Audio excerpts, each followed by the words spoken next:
자, 11차시 우리 교과서 48쪽에서 49쪽에 해당하는 내용 살펴보겠습니다. 자, 이제 중단원이 바뀌었죠. 물질의 규칙성과 성질에 해당하는 단원이 되겠고요. 이 단원은 이제 물화생지 중에서 좀 화학과 성격이 가장 맞는 그런 단원이 되겠습니다. 자, 첫 번째 소단원으로 이제 원소의 주기성과 화학결합에 대해서 살펴보겠고요. 이 단원의 성취 기준을 보면 세상을 구성하는 원소들의 성질이 주기성을 나타내는 현상을 통해 자연의 규칙성을 도출하고 지구와 생명체를 구성하는 주요 원소들이 결합을 형성하는 이유를 해석할 수 있다가 되겠습니다. 오늘은 이제 그 주기율표에 대해서 어느 정도 좀 배운다 이렇게 보면 되겠습니다. 세상을 구성하는 원소를 한번 살펴보면요. 일단 우리 지구하고 관련된 대기와 지각과 생명체를 이루는 원소들을 살펴보면 우리 앞선 시간에서도 일부 배웠었죠. 대기는 질소가 80% 가까이 차지하고 있고요. 그다음에 산소가 20% 정도 가까이 차지하고 있습니다. 그 지각은 이제 가장 많은 원소가 산소였죠. 그리고 규소,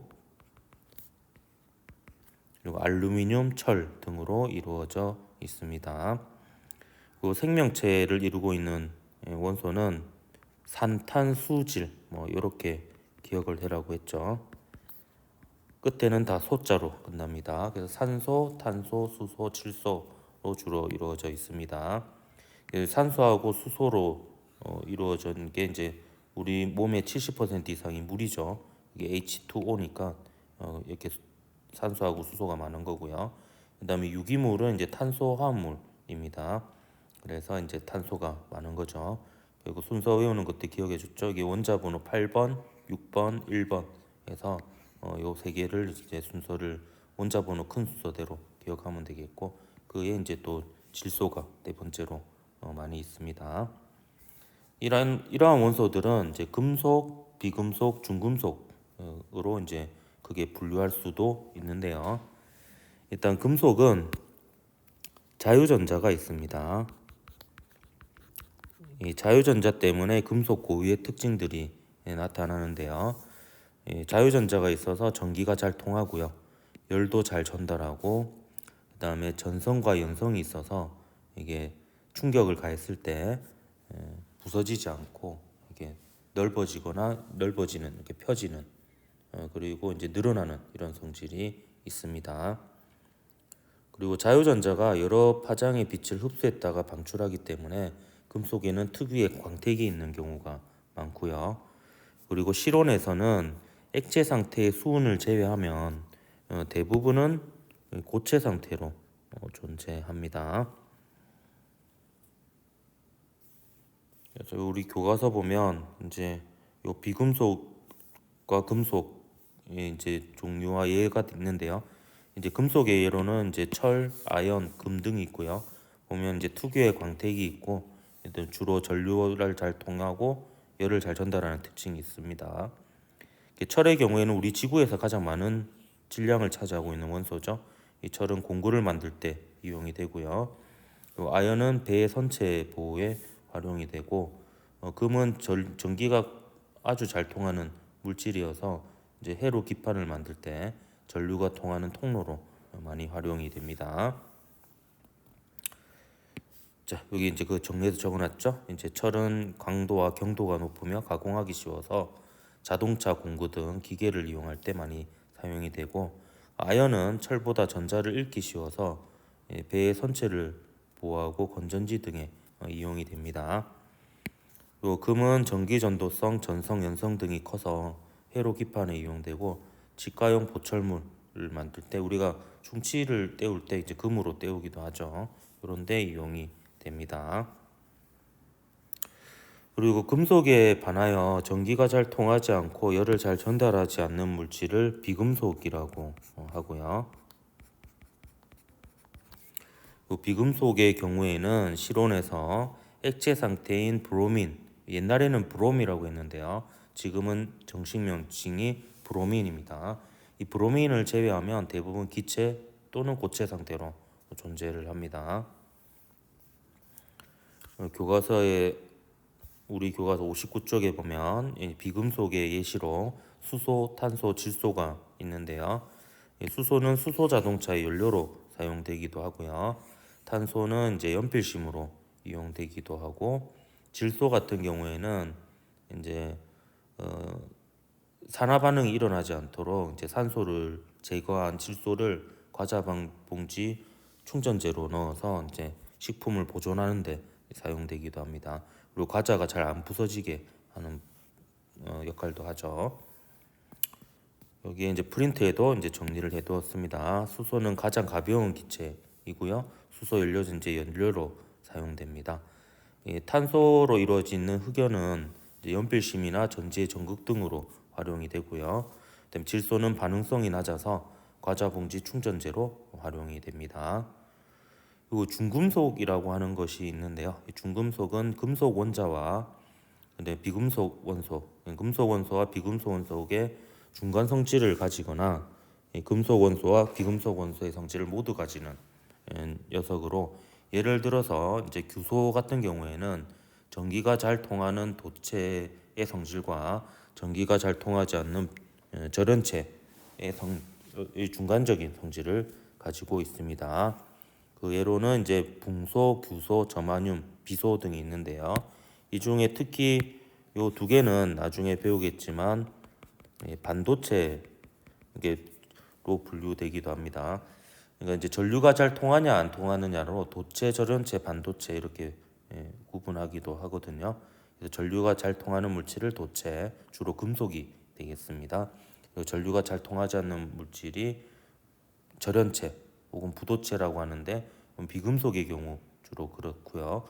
반면에 이제 중금속에는 이처럼 도체와 절연체의 중간적 성질을 띠는 반도체도 포함이 되어 있습니다. 자, 그 다음에 이 원소 주기율표 중요하죠. 이 원소 주기율표는 여러분이 좀 외워야 되는 그런 부분이 있습니다. 그래서 이제 주기율표에 대해서 좀 설명을 하자면, 이 주기율표는 이제 멘델레예프가 이제 처음에 만들었다라고 볼 수 있고요. 그 위에 모즐리에 의해서 수정되면서 완성이 되었습니다. 그래서 원자 번호가 뜻하는 바가 양성자 수죠. 그래서 원자 번호 1번인 수소는 양성자가 1개 있는 거고요.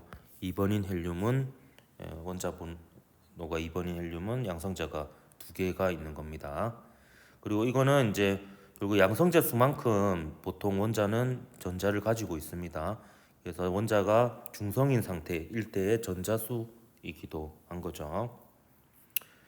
그다음에 족이라는 것은 이제 원소 주기율표에서 여기 세로줄을 얘기하는데요. 그러니까 요 숫자들이 족을 나타내는 숫자가 되겠습니다.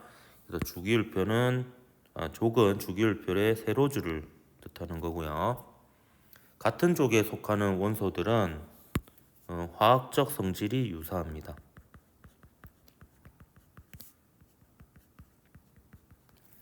왜냐하면 이제 화학 반응에 반응하는 이제 원자과 전자 수가 같기 때문이고요. 원자과 전자에 관한 내용은 우리가 다음 시간에 자세히 좀 얘기하도록 할게요. 그 다음에 주기는 주기율표에서 가로줄에 해당이 되는 거고요.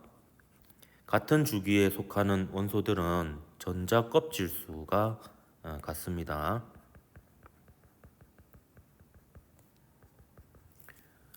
요 전자 껍질 수에 대한 얘기도 우리가 좀 다음 시간에 좀 자세하게 얘기를 해 보도록 할게요. 우선은 요 주기율표를 여러분이 좀 어느 정도 외워야 되는데요. 보통은 요 20번까지는 순서대로 좀 외울 필요가 있습니다. 수소, 헬륨, 리튬, 베릴륨, 붕소, 탄소, 질소, 산소, 플루오린, 네온, 나트륨, 마그네슘, 알루미늄, 규소, 인황, 염소, 아르곤, 칼륨, 칼슘 이렇게 계속 반복해서 하다 보면 아마 외워질 거고요. 그 다음에 세로로 좀 외워야 될 필요가 있는 게 이제 몇 개가 있는데 요 일족 같은 경우에도 좀 외워두는 게 좋습니다. 사실 수소는 좀 일족이긴 하지만 좀 성질이 다른 부분이 있어서 여기서부터 해가지고 리나가 루세프 뭐 이런 식으로 외우면 되겠고요. 그 다음에 요 18족도 좀 특수한 경우여서 좀 외울 필요가 있습니다. 아까 그 1족 같은 경우에는 이제 알칼리 금속이라고 해서 다음 시간에 그 특징에 대해서 자세하게 배울 거고요. 그다음에 요 18쪽 같은 경우도 좀 반응성이 거의 없어. 전자가 다 채워져 있어서 반응성이 없는 녀석들로 헬레아 정도 이렇게 기억을 하면 좋을 것 같습니다. 요 17족도 다음 시간에 좀 자세하게 배울 텐데 이건 할로젠이라고 불리고요. 그래서 플렴브아 뭐 이런 식으로 외우면 되겠습니다. 그리고 주기율표를 볼 때 여러분이 또 기억해야 될 게 이제 금속, 중금속, 비금속으로 좀 분류를 할 수도 있어야 될 것 같고요. 그다음 고체, 액체, 기체로 분류할 수도 있어야 되는데요. 여기서 이제 여러분이 좀 제가 외웠으면 하는 부분을 좀 알려주면 요 규소하고 저마뇽이 반도체입니다. 반도체. 그래서 얘를 기준으로 이렇게 선을 그어보면 얘들은 이제 중금속에 해당이 되고요. 그리고 요렇게 그어서 알루미늄을 제외하고는 또 저마뇽, 안티모니, 플루토늄 요게 또 중금속에 해당이 됩니다. 그래서 규소 저마뇽을 찾아가지고 요거하고 이렇게 대각선을 이루는 것들이 중금속인데 그 중에서 이제 알루미늄은 제외된다 이렇게 보면 되겠고, 그리고 이제 얘를 기준으로 이쪽 편에 있는 것들은 보면 다 금속임을 알 수가 있고요. 물론 이제 수소는 제외입니다.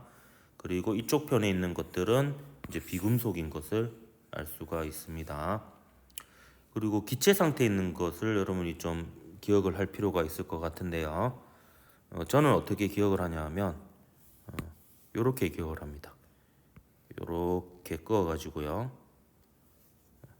다시 할게요. 요렇게 그어서 이렇게 하니까 원소 기호가 안 보이네요. 좀 형광 표현을 이용하도록 하겠습니다. 요렇게 그으면 이게 기자가 되죠.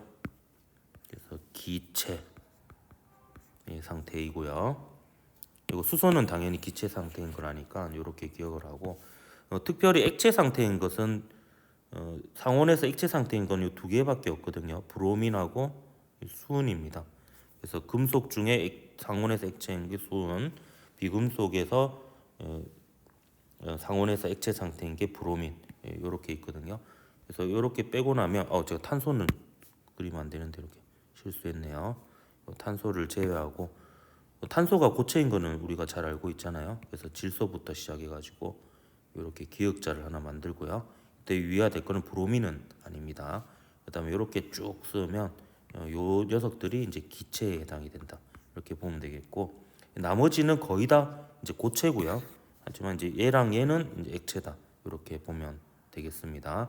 그래서 주기율표를 볼 때 대략적으로 금속, 중금속, 비금속의 위치와 그다음에 고체, 액체, 기체 상태의 원소가 무엇인지 그 정도랑 그다음 20번까지 이제 어떤 원소가 있는지, 그래서 예를 들어 탄소 같은 경우에는 이게 여러분이 속으로 세서 수소, 헬륨, 리튬, 베릴륨, 붕소, 탄소에서 원자 번호가 6번이니까 양성자가 6개 있는 녀석이 있구나 이렇게 보면 되겠습니다. 그리고 이거 보면 저번에도 얘기했지만 생명체를 이루고 있는 원소 중에서 제일 많은 게 산소고 그 다음에 탄소고 세 번째가 수소였죠. 우리 몸을 이루는 분자 중에서 가장 많은 게 물 분자입니다. 그게 이제 H2O죠. 근데 이제 O가 이제 결국에 이 중에서는 세 개 중에서는 원자 번호가 제일 크니까 한 개당 질량이 가장 커서 가장 많은 질량을 차지한다라고 보면 되겠고요. 그다음에 유기물은 이제 탄소화합물이니까 생명체를 이루는 물질에 또 탄소가 그 다음으로 많고 수소가 이제 마지막이다 이렇게 볼 수가 있겠고요. 우주를 구성하는 원소는 이제 가장 단순한 원소부터 만들어졌기 때문에 가장 단순한 원소가 수소가 가장 많은 한 75% 가량을 차지하고 헬륨이 한 25% 정도. 그래서 3대 1의 부유를 가지고 나머지 아주 극히 일부가 이제 별의 진화 과정에서 이게 생성이 되고, 그리고 철이 중요하죠. 철이 어디 있죠? 여기 있네요. 이 철을 기준으로 이제 철보다 가벼운 원소들은 별의 진화 과정에서 생성되기도 하지만 거의 대부분 철보다 무거운 원소는 이제 별의 진화 과정에서는 생성이 되지 못하고 이제 초신속 폭발 과정에서 아주 높은 압력과 그 온도에서 원자핵이 결합을 해서 철보다 무거운 원소가 만들어졌죠. 그리고 이제 원소 기호를 읽는 방법은요. 이게 그 영문자로 되어 있는 게 원소 기호이고요. 그 다음에 왼쪽 아래에 원자 번호가 있는 겁니다. 이게 공식적인 표현 방법이에요. 근데 이제 우리 교과서나 이런 데는 이제 원소 번호를 뭐 여기 적기도 하고 뭐 딴 데 적기도 한데요. 공식적으로는 사실 여기에 원자 번호를 적는 게 맞고요. 여기에 들어가는 숫자는 질량수라고 양성자수하고 중성자수를 합친 수를 넣기도 합니다. 근데 통합과학원에서는 그냥 원자 번호 정도 표현을 하고 있는 것 같아요. 그래서 요거는 여러분이 좀 개인적으로 시간을 투자해서 좀 외우는 시간이 필요하고요. 그리고 고체, 액체, 기체 상태인 원소의 위치, 그리고 금속, 중금속, 비금속인 원소의 위치 정도도 여러분이 좀 숙지해 두는 것을 권장합니다.